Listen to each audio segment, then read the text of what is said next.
Hello, welcome to the self-learning podcast by Dr. Sushma Singh. Let us start discussion on Unit 6, Structure and Function, and our topic is From Positivism to Functionalism. The thesis of functionalism lies in the philosophy of positivism. Comte also makes use of the analogy of society as an organism.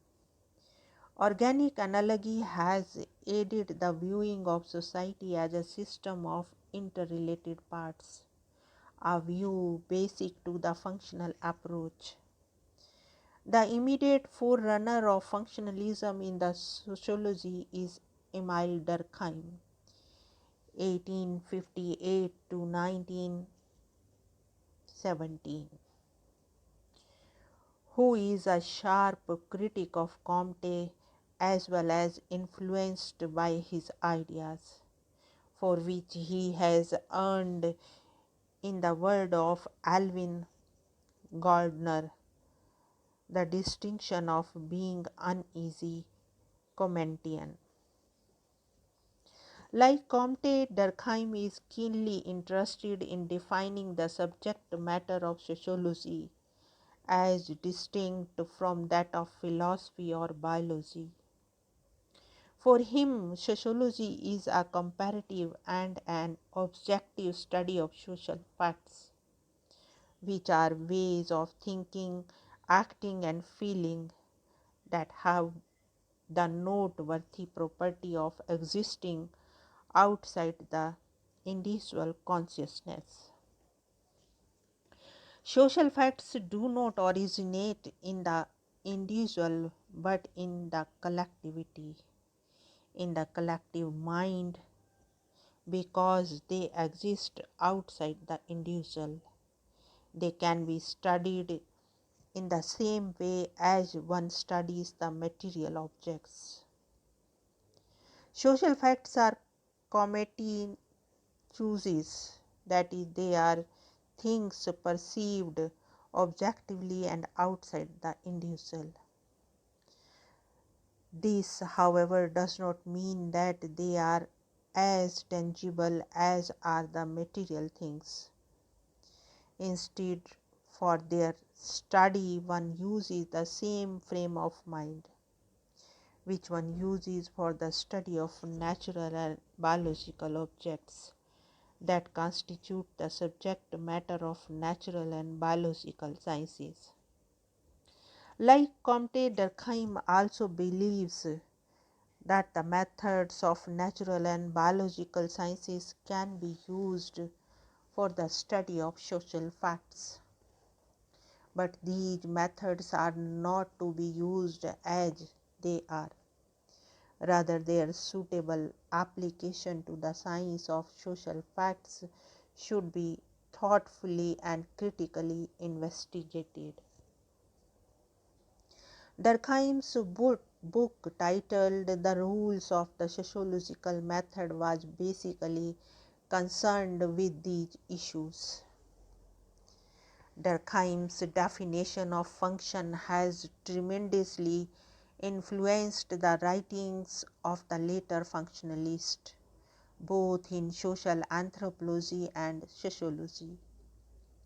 For him, function is the contribution a part makes to the whole for its maintenance and well-being. Thus, function is a positive contribution. It is inherently good for society, for it ensures its continuity and healthy maintenance. By making its contribution, each part fulfills one of the needs or needs of society. Once needs have been fulfilled, society will be able to survive and endure. Durkheim applies this framework of social function in all his studies.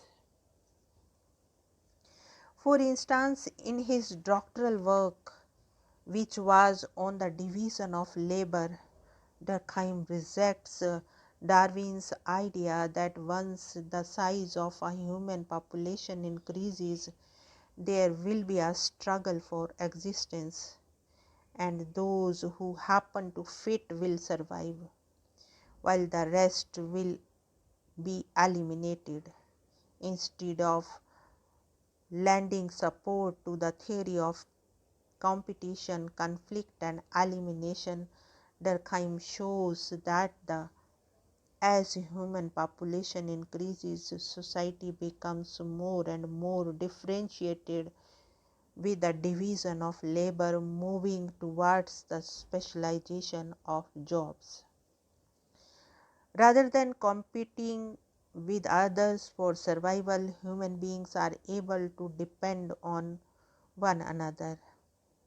For each specializes in a particular work. Specialization makes each one of the beings important for society. Durkheim also rejects the explanations of the division of labor that economists and the psychologists had advanced, such as the division of labor increases economic efficiency and productivity, or it induces happiness, or its opposite, it makes people bored with their jobs.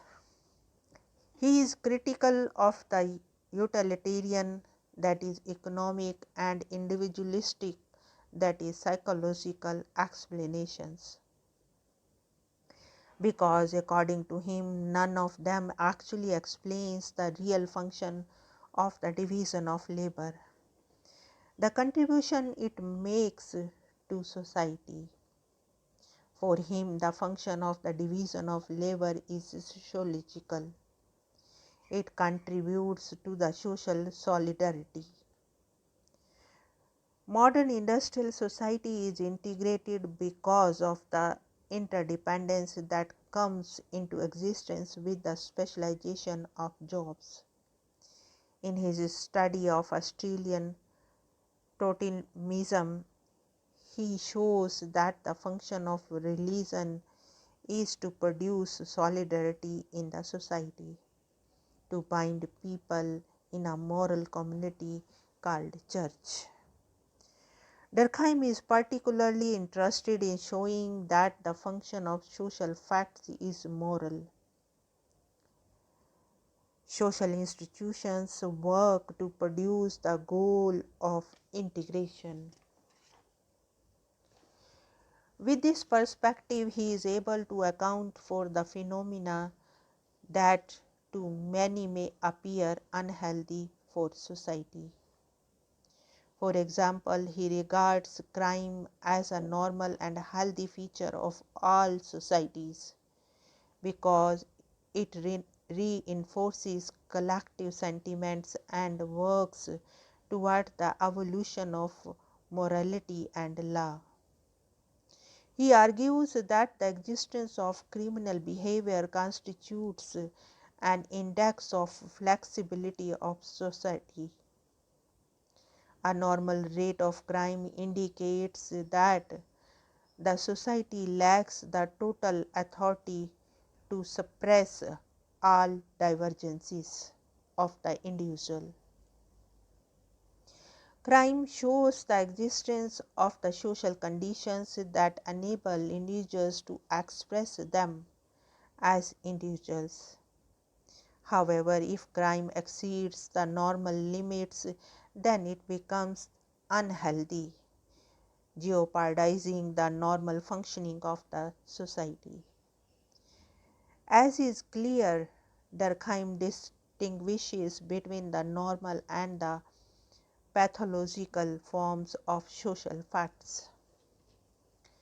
What is general in a society is normal, and what is not is pathological.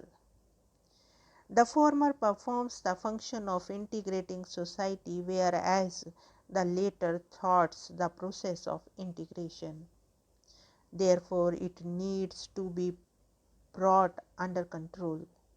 with the help of concerned collective actions. Durkheim is also in favor of undertaking the attempts toward social amelioration, but they should follow a rigorous sociological study of the phenomena. Now let us wind up the session and take rest. Thank you very much for engaging yourself with the self-learning podcasts.